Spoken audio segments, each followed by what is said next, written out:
As gardeners, we become plant collectors. For millennia, humans from all over the world have saved the seeds of plants they found useful or ornamental to grow around their homes. These collections slowly traveled the world as peoples and cultures came to crossroads. I love to learn about the origin of plants so familiar to us today. I have been re-establishing my kitchen garden in this new place, and one of the herbs I've enjoyed growing in the last place was chives. Chives is an old world herb originally cultivated in Europe and Asia. This time I wanted to try growing garlic chives, which are a bit different from the pink-flowered fine chives grown widely in France and other European countries. Garlic chives have white flowers and flat leaves instead of the tubular structures of regular onion chives. The flavor is also closer to garlic. I sow the seeds into pre-drilled cups with potting mix. I did surface sow them by mistake. Afterwards, I learned that chives require darkness to germinate, unlike some other seeds like basil and lettuce that require light to sprout. I should have covered them with a 1/4-inch layer of soil or a piece of cardboard to aid germination. Plants in the onion family tend to have seeds that lose viability fast, so it is also important to get very fresh seeds. This time, my chives did not grow. It could be because I did not cover them well from light or because the seed wasn't really that fresh. I would try again later because I was intent on establishing my kitchen garden and chives was an important plant to be included.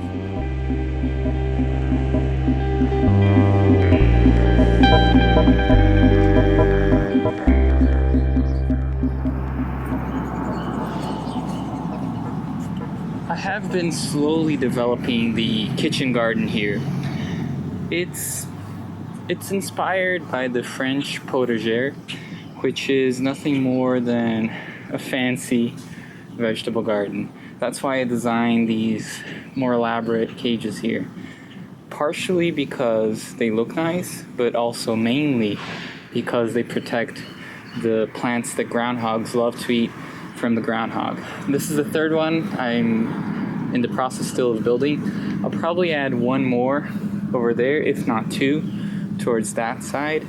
And flanking on each side will probably be the paths, and other beds that are going to be exposed. That way these are focal points and they kind of lead you towards this main path. This main path will be larger. It will be what connects the back of the house to the front of the house. I'm still thinking if I should do it out of brick or pebbles. But the main point is that the way I've been designing this is a bit intuitive. I haven't just completely stopped and planned out every detail.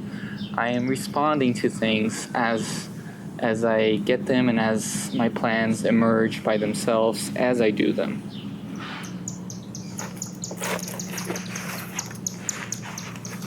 But just because it's a intuitive process doesn't mean it needs to be haphazard. It doesn't need to be chaos. There can be order.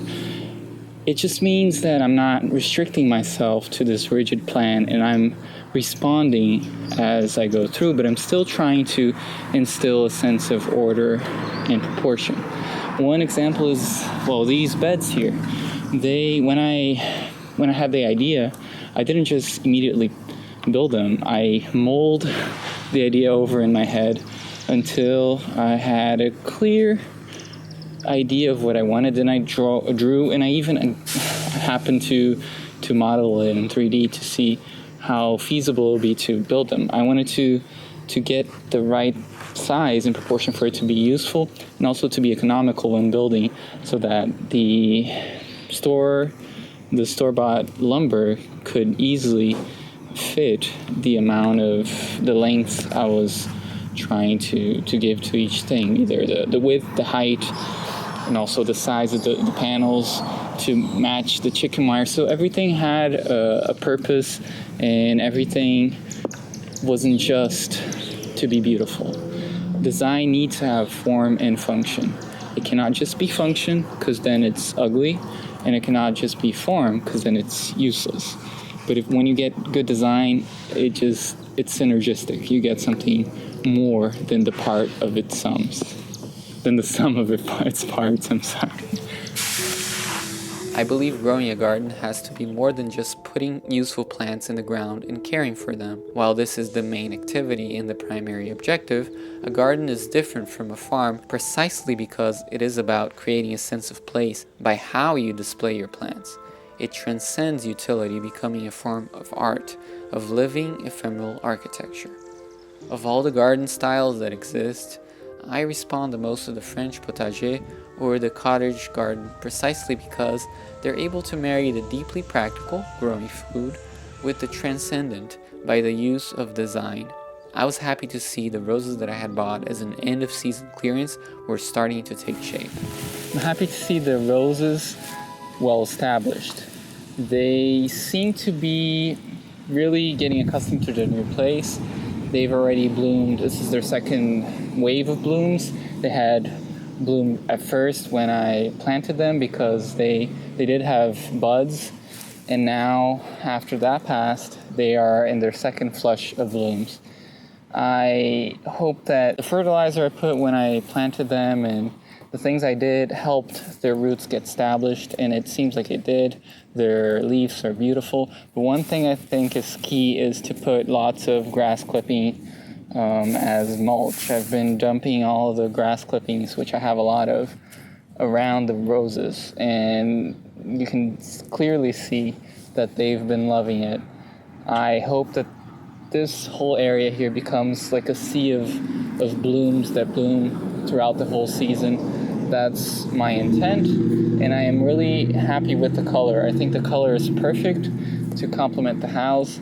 It's a pink, but it's a pink that at first is very yellow, and then as it fades, it becomes pinker, and that warmer tone interplays well with the specific shade of red that the house has. And then the yellow to white roses also do that. I'm glad I didn't get or at least I hope none of them are the severely magenta pink. It might have happened, I don't know, because some didn't have blooms in them when I bought them, and they haven't bloomed yet. We'll see. The ones I got as a discount are always a bit of a surprise. They had been stressed, but they usually come back if they're well taken care of. The main thing that I like about this variety specifically is that it's very disease resistant. It's the only one I would actually grow here in Maryland. I've grown other roses, and they just get black spot, and it takes the fun out of the whole thing if your roses don't look nice and full. I'd rather have simpler roses. These don't create those massive tea-style roses that we're used to seeing in bouquets, but they're perfect for landscaping. I think they're amazing. I could only imagine how beautiful the garden will become in the coming years.